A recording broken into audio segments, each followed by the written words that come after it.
আসসালামু আলাইকুম সবাইকে। আজকে খুবই মজাদার একটি রেসিপি আপনাদের সাথে শেয়ার করব। বাচ্চাদের কিংবা বড়দের সবারই পছন্দের বেকারিতে খুবই জনপ্রিয় একটি আইটেম চিকেন ড্রামস্টিক। চলুন দেখে নেওয়া যাক কিভাবে তৈরি করতে হয়। একটি পাত্রে আমি কিছুটা পানি নিয়েছি সিদ্ধ করার জন্য।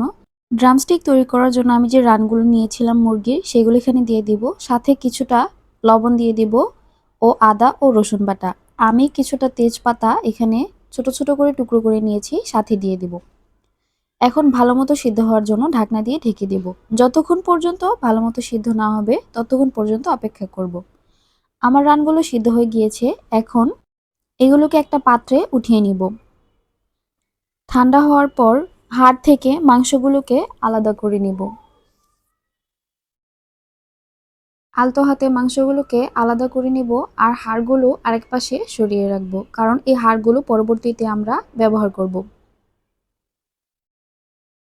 সবগুলো মাংস আমার ছুটিয়ে নেওয়া শেষ। এখন হাড়গুলোকেও রেখে দেব।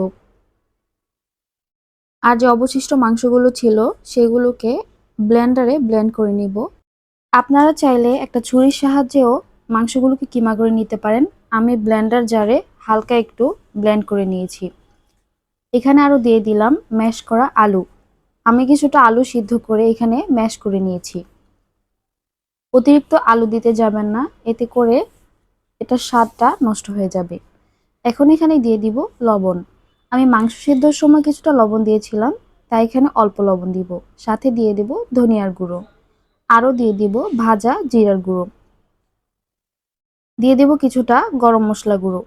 এখানে এলাচ, দারুচিনি, তেজপাতা গুঁড়ো করে নেওয়া আছে। সাথে দিয়ে দেব কিছুটা গোল গোল করে কেটে রাখা কাঁচামরিচ আর ধনিয়া পাতা কুচি। সাথে দিয়ে দেব টমেটো সস। হালকা একটু ঝালের জন্য এখানে কিছুটা চিলি ফ্লেক্সও দিয়ে দিব। সবগুলো উপকরণ দেওয়া শেষ হয়ে গেলে এখন আলতো হাতে আস্তে আস্তে মিশিয়ে নিব। খুব ভালোভাবে মেশানো হয়ে গিয়েছে। অবশিষ্ট যে হাড়গুলো রেখেছিলাম সে হাড়গুলো এখন নিয়ে নিব। মাংসগুলোকে এবার হাতের সাহায্যে নিয়ে চেপে চেপে মুরগির রানের যে শেপটা আছে সেই শেপটা দিয়ে দিব। অতিরিক্ত মোটা করে দিতে যাব না, এতে করে রানের শেপটা নষ্ট হয়ে যাবে। হাত দিয়ে আলতোভাবে চাপ দিলেই এটা খুব সুন্দরভাবে সেট হয়ে যাবে। সবগুলো ড্রামস্টিক একইভাবে তৈরি করে নেব। আপনারা চাইলে এই অবস্থাতেও ড্রামস্টিকগুলোকে ডিপ ফ্রিজে সংরক্ষণ করে রাখতে পারবেন। ১ থেকে ১.৫ মাস পর্যন্ত খাওয়া যাবে। ঠিক আমার এখানে তৈরি হয়ে গিয়েছে। এখন এগুলোর উপরে কোটিং দেওয়ার জন্য কিছু উপকরণ নিয়ে নিব। কোট করার জন্য এখানে আমি একটা ডিম ফেটিয়ে নিলাম, সাথে কিছুটা লবণ দিয়ে নিয়েছি। ডিমের সাথে আমি আরও একটা উপকরণ এখানে অ্যাড করব, সেটা হলো দুধ। আমি কিছুটা দুধ এখানে জাল করে নিয়েছি, সেটা ডিমের সাথে দিয়ে দিব। এতে করে টেস্টটা খুব ভালো আসবে। ডিম ও দুধটাকে আমি ফেটিয়ে নিলাম। এখন এখানে নিয়ে নিয়েছি ময়দা। প্রথমে উপরে ময়দা দিয়ে হালকা একটা কোট করে নিব। ময়দাটাকে হালকা মিশিয়ে উপর থেকে ঝেড়ে দিব। ময়দা মেশানো হয়ে গেলে ডিমের মিশ্রণে আমি ড্রামস্টিকটাকে দিয়ে দিব। উপরে কোটিং দেওয়ার জন্য আমি এখানে টোস্টের গুঁড়ো নিয়েছি। আপনারা চাইলে ব্রেড ক্রাম্বসও এখানে ব্যবহার করতে পারেন। বাজারে বিভিন্ন ধরনের ব্রেড ক্রাম্বস পাওয়া যায়। আমি এখানে টোস্টের গুঁড়ো করে নিয়েছি।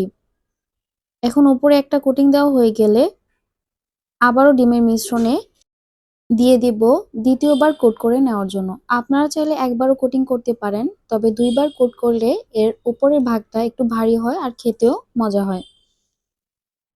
ডিমের মিশ্রণে চোবানোর পরে আবারও কোট করে নিলাম। একই পদ্ধতিতে সবগুলো ড্রামস্টিক আমি এভাবেই কোটিং করে নিব।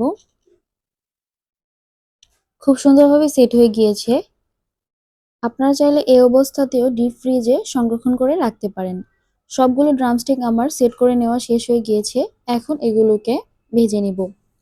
চুলায় একটা প্যান বসিয়ে আমি কিছুটা তেল গরম করে নিয়েছি। এখন আস্তে আস্তে ড্রামস্টিকগুলোকে দিয়ে দিব। মিডিয়াম টু লো হিট রাখবেন, এতে করে উপরের কোটিংয়ে সুন্দর একটা কালার আসবে। না হলে পুড়ে কালারটা নষ্ট হয়ে যাবে। আর অনেকক্ষণ ধরে ভাজতে হবে না, কারণ ভেতরের সবগুলো উপকরণ অলরেডি সিদ্ধ করা আছে। ওপর থেকে সুন্দর একটা ব্রাউন কালার চলে আসলেই আমরা এগুলোকে নামিয়ে নিব। খুব সুন্দর একটা গোল্ডেন ব্রাউন কালার চলে এসেছে। এখন ড্রামস্টিক গুলোকে আমি উঠিয়ে নেব। একইভাবে সবগুলো ড্রামস্টিক আমি এভাবে ভেজে নিব। দেখুন কতটা সুন্দর কালার এসেছে। আমার চিকেন ড্রামস্টিক তৈরি করা শেষ হয়ে গিয়েছে। আমি হাত দিয়ে ভেঙে আপনাদেরকে দেখিয়ে দিচ্ছি। বেকারিতে খুবই জনপ্রিয় একটি আইটেম হলো এটি। বাচ্চাদেরও খুব পছন্দের। টিফিনে কিংবা বিকেলের নাস্তায়ও আপনারা খেতে পারেন। অসম্ভব মজাদার একটি খাবার।